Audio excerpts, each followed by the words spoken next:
What's going on, guys? Welcome to another edition of Panels and Pages. This your boy NarikChase, and in this video we're going to be reviewing Marvel's Civil War.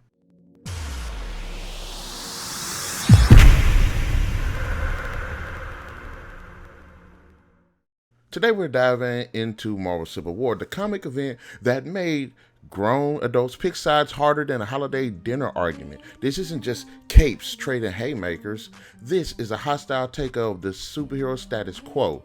Freedom versus security, patriotism versus autonomy. It was messy, ambitious, and it changed Marvel for good. Roll back to 2006 to 2007, Mark Millar writing, Steve McNiven drawing, Marvel editorial licking their tips at the idea of a universe-wide street fight with feelings. The inciting incident, the Stanford disaster. A rookie hero team bites off more than they can chew. A villain nukes a neighborhood, and suddenly, Congress decides it's time to put a leash on superheroes. Enter the Superhuman Registration Act. Now here's where the old school traditionalist in me applauds the setup. Consequences. Actions matter. No more boys will be boys super brawls through Manhattan. You break stuff, you fill out the paperwork. That's very corporate KPI fueled approach, and I respect the hustle. Cap represents the stubborn principled path, freedom, individuality, that vintage Americana diesel. Tony represents the efficient, modern, tech-driven future. It's ideology in spandex. Every hero has to pick a side. Spider-Man, Daredevil, Reed and Sue Richards, Black Panther, the X-Men, everyone gets dragged into the HR nightmare. This story has a lot going for it, guys, and to be honest, this is definitely one of Marvel's strongest. Now, let's dive into the positives. First, ideology over spectacle. Most comic events are Punch, the Chaos God. Civil War is debate, social philosophy. Then Punch a Friend. Just leaner, smarter, more grounded. It takes superheroes and treats them as political actors, not Saturday morning cartoons. There's really no true villain as well. Cap's not wrong, Tony's not wrong. They're both disastrously human, stubborn, and torn between duty and conscience. That's storytelling with adult pants on. Cap isn't a rebel because he hates the government. He's a rebel because he believes institutions exist to serve the public, not the other way around. He's a old captain who remembers how easily governments drift into overreach. It's not paranoia, it's history. And then we have Iron Man. He's not a mustache twirling corporate ghoul. He's seen what untrained heroes can do.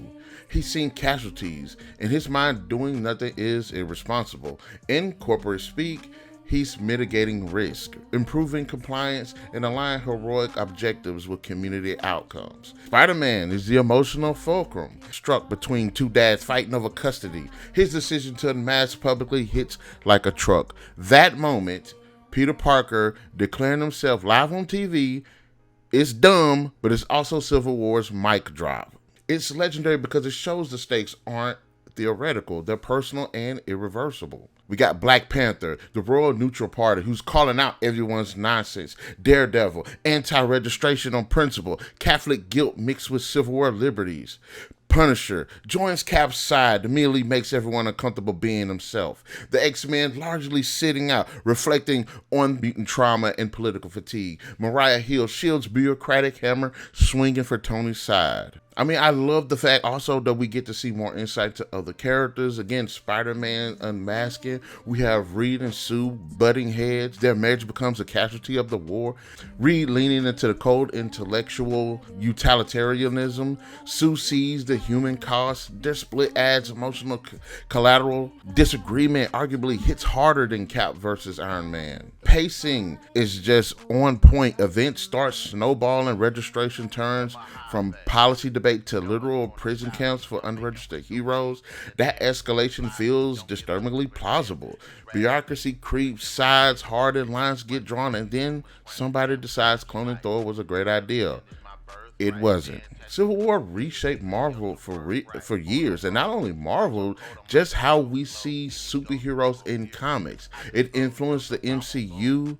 It changed how events were marketed. It made ideological storytelling profitable again. From a business perspective, slam dunk. From a fan perspective, chaotic but exciting. Mark Millar completely kills with the story. There's a lot of emotional stakes. There's strong characterization. The growing stakes, just the ever shifting mindset of the characters, and just how dark this road is going, that ultimately the decision is forcing everyone to get into. And then we have Steve McNiven's, who deserves hazard pay. The man draws like he'll get punched in the face if he slacks off. Characters have weight, exhaustion, fear. These heroes look tired, and that matters. This event doesn't feel glossy. It feels like everyone's sweating. But that's not to say that this is perfect. It does have its share of problems. One of the problems that I do have with it is how low the body count is. It's just shockingly low. Given the stakes, the event feels afraid to get blood on its hands. If you promise a civil war amongst superheroes, deliver consequences that aren't just broken relationships and sad glances. I mean, really, the only person that dies of any consequence is Goliath, and he was killed by a clone. Now, I would have loved to have seen it be more of one of the characters potentially killing them and having to deal with that guilt later on. Potentially even Tony Stark himself having been pushed to the edge. And let's talk about the cybernetic clone of Thor. I thought that was an extremely stupid idea. It would have made more sense to have one of the heroes actually did it. Right now, not only was it just a cheap way to escalate the stakes, but instead of adding any complexity to the story, it just makes Tony and Reed come off as cartoonish villains, or at least have them stepping into that territory. There are some interesting character choices when it comes to some of the characterization. Some heroes act wildly out of character just to force the drama. Reed Richards becomes a lab coat sociopath. Tony signs off on ethical, ruinous tactics. Cap gets so tunnel vision he forgets the public he's supposed to defend. It's like an editorial said, we have an endpoint. Everyone bend, break, or shimmy until we get there.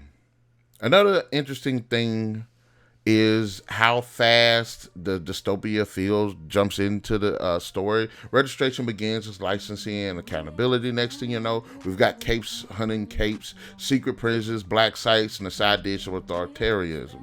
It's like going from mandatory driver's license to gulag in 4 business days. A more gradual slope would have been richer and scarier. There are also a lot of tie-ins, which is everywhere. If you only read the core book, you miss a lot of the context with a lot of the characters and subplots. If you read everything, you need a spreadsheet and time off work. It's a classic Marvel problem. To understand issue 4, page 3, you need to read random tie-in feature Hercules buying coffee.